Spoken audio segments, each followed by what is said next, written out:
বিশ্বমানের নাগরিকে উন্নত করতে শিক্ষার কারিকুলাম প্রাথমিক স্তর থেকে উচ্চ পর্যায়ে বিন্যাস ও আধুনিক করতে হবে। তিনি আজ বঙ্গবন্ধু আন্তর্জাতিক সম্মেলন কেন্দ্রে ড্যাফোডিল ইন্টারন্যাশনাল ইউনিভার্সিটির তৃতীয় সমাবর্তনে ভাষণে একথা বলেন। রাষ্ট্রপতি বলেন, মৌলিক শিক্ষার পাশাপাশি নতুন জ্ঞানের সাথে নবীনদের সংযোগ ঘটাতে হবে। তিনি বলেন, শিক্ষার মান উন্নয়নে সরকার জাতীয় শিক্ষানীতি 2010 এবং বেসরকারি বিশ্ববিদ্যালয় আইন 2010 প্রণয়ন করেছে। রাষ্ট্রপতি এ আইন ও নীতিমালা অনুসরণ করে শিক্ষাকে একবিংশ শতাব্দীর উপযোগী করার জন্য অবদান রাখতে সংশ্লিষ্ট সকলের প্রতি আহ্বান জানান। রাষ্ট্রপতি জিল্লুর রহমান শিক্ষাকে জীবনমুখী করার উপর গুরুত্ব আরোপ করেন।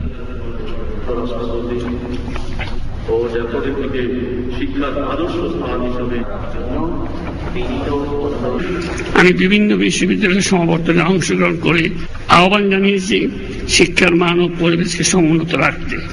আবারও বলছি, উচ্চশিক্ষার মানের সাথে কোনোভাবে আপোষ করা যাবে না। শিক্ষা যাতে সার্টিফিকেট সর্বস্ব না হয় নিশ্চিত করতে হবে। শিক্ষাকে করতে হবে জীবনমুখী। এই জন্য একাডেমিক লেখাপড়ার পাশাপাশি শিক্ষার্থীরা যাতে সাধারণ মানুষের জ্ঞান উপলব্ধি করতে পারে, সমস্যার গভীরে প্রবেশ করে তার সমাধানের পথ দেখাতে পারে, তারও শিক্ষা দিতে হবে।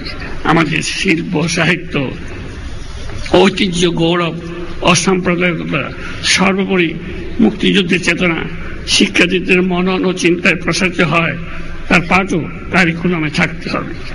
মূলত উচ্চশিক্ষা হবে পূর্ণাঙ্গ এবং সার্বজনীন। সমাবর্তনে বিশেষ অতিথি শিক্ষামন্ত্রী নুরুল ইসলাম নাহিদ, সমাবর্তন বক্তা ভারতের পশ্চিমবঙ্গের শিক্ষামন্ত্রী Shri Bratya Basu, Daffodil International University trustee বোর্ডের চেয়ারম্যান মোহাম্মদ সবুর খান এবং উপাচার্য professor doctor M Lutfur Rahman বক্তৃতা করেন। সমাবর্তনে ৩,২২১ জন শিক্ষার্থীকে আনুষ্ঠানিকভাবে স্নাতক ও স্নাতকোত্তর ডিগ্রি প্রদান করা হয়। ভালো ফলাফলের জন্য রাষ্ট্রপতি 4 জন শিক্ষার্থীকে স্বর্ণপদক প্রদান করেন।